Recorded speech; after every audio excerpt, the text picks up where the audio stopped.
Anyway, so SwissWatchExpo, today I'm looking at this fabulous Vacheron Constantin Malte Grande. This is technically a men's watch, but the 36mm size is a really great size also for ladies, and I just think it's such an amazing looking watch that you shouldn't overlook it if you're looking for a really interesting, unique piece.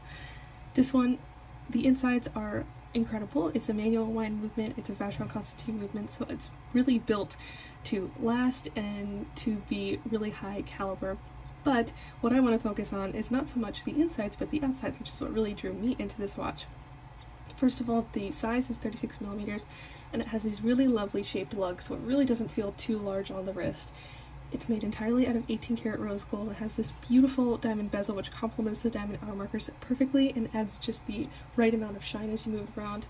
It has this lovely, very light silver, not bright white, but a light silver dial that kind of takes on a little bit of the tone of the rose gold. And also has this really nice seconds subdial, which I like to see. I think it's a really nice feature of the watch, and it has this kind of blued steel hand, which differentiates it from these hour hands and minute hands. So the rose gold of the watch also matches and complements the brown leather strap really well, and I just think altogether it's such an amazing package. It's such a beautiful watch, and I think that if you're looking for a really fabulous, more of a statement everyday piece that's a little bit bigger, this one would be an amazing find. So whether you're looking for a watch for yourself or for someone that you love, definitely check out our entire collection at SwissWatchExpo.com.